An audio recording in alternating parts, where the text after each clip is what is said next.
Tengah viral di media sosial, pertemuan haru mertua dan mantan menantu. Peristiwa ini disebut terjadi di Sumatera. Diketahui bahwa mantan menantu sang ibu mertua tak bisa melihat atau buta. Ia terlihat mengamen di jalanan.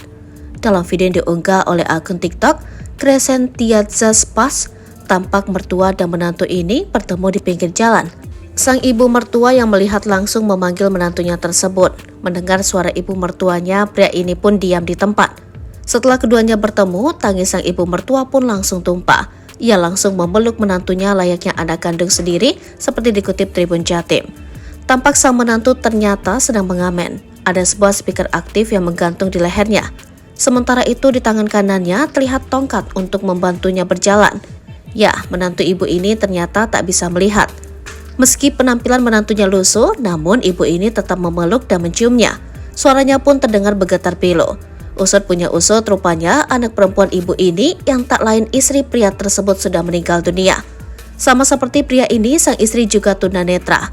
Diketahui istri dari pria ini sempat sakit lalu meninggal dunia. Sebelum tiada, sang istri sempat meminta suaminya untuk kembali ke kampung halamannya di Jawa. Namun sang suami bersikeras ingin merawat sang istri. Dan benar ia menepati janjinya. Namun hingga sang istri meninggal dunia, pria ini ternyata masih berada di Sumatera. Dari pernikahan itu, keduanya tidak dikaruniai anak. Dalam kesempatan itu, sang ibu mertua juga sempat meminta agar menantunya itu pulang ke Jawa. Ia minta dikabari jika memang sang menantu akan kembali ke Jawa. Mendengar pesan sang mertua, pria ini pun berjanji akan memberitahu jika ia pulang kampung nanti.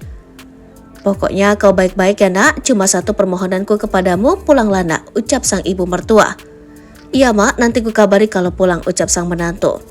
Melihat begitu sayangnya sang ibu mertua pada menantunya, tak sedikit netizen yang ikut terharu.